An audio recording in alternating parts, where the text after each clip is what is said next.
Hey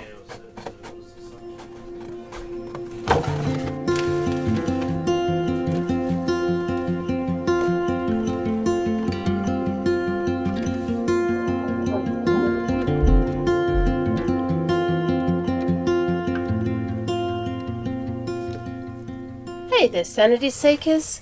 I'm very excited to be finishing off this Mad Hatter's studio in a hat box. If you haven't seen them yet, I have several videos on the makings and progress of this miniature. Essentially, I've made a whole Mad Hatter's studio, like with hats and sewing machine and baskets of fabric, copious amounts of tea and loads more inside a hat box, because that's what I wanted to make. So then, now that I've finished the inside, I'm now finishing the outside. I've salvaged some great quality clear plastic from some packaging, cleaned it with a cloth, and glued it over the windows. While that's drying, I'll start covering the lid with wood glue and scrap paper.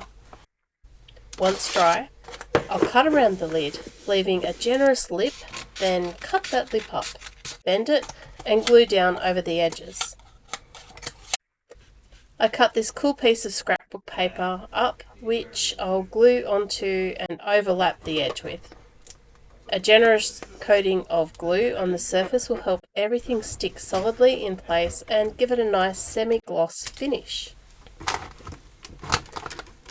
I wish I thought of using rubber bands to hold the windows in place while it dries earlier, but better late than never.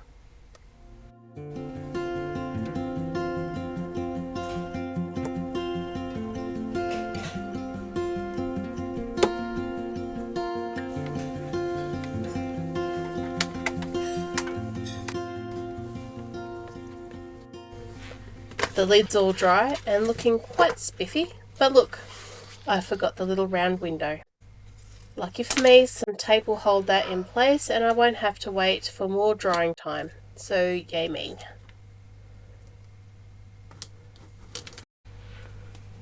Now it's time to cover the outside neatly, avoiding all the windows and miraculously not putting glue all over them.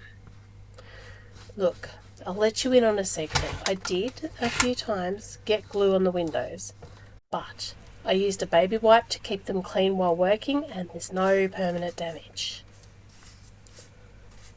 I'm going to pretend that the reason I still have these window cutouts is because of excellent forethought and planning, and not because I was just using them as disposable pallets. Because they were kind of necessary in working out how to neatly cut out around the scrapbook paper to fit around the windows.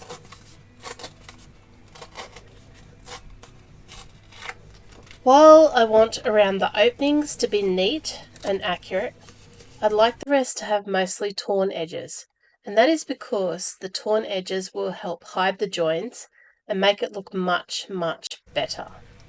Again, I'm using the decoupage glue technique of PVA on the surface, PVA on the back of the paper, and PVA over the top of the paper, PVA everywhere, to the point that it soaks through the paper a bit and smooths out the joins and overlaps as you brush it nice and sturdily onto that surface.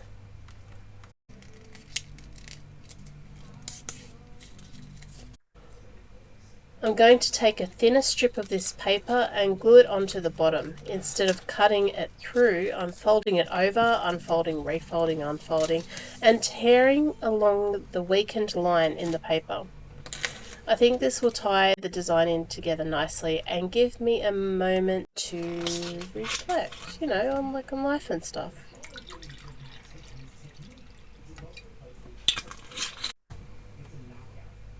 I'll glue some rope or macrame cord, if you will, around the window frames to make them nice and neat and tidy.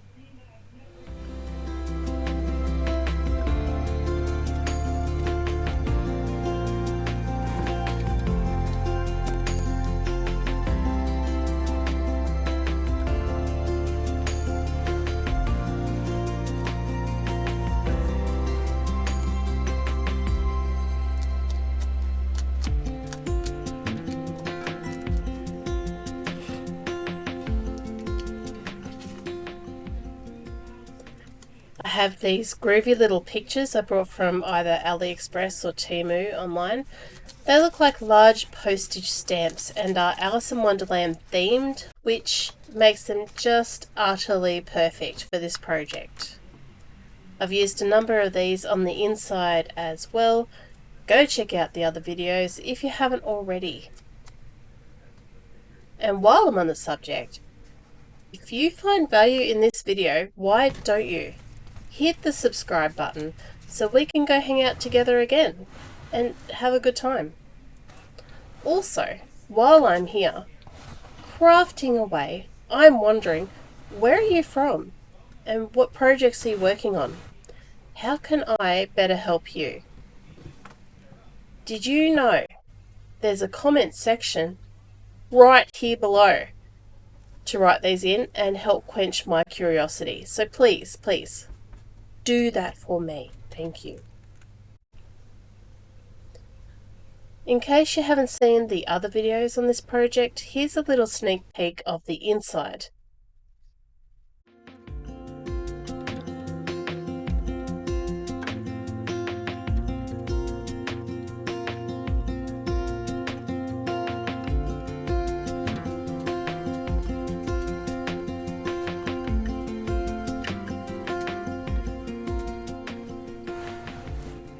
And that, my friends, I can finally call done. You know what I'm doing next? No, neither do I. But this is a journey and we'll find out together next week. In the meantime, stay safe, sane and creative, my fellow sanity seekers. Bye.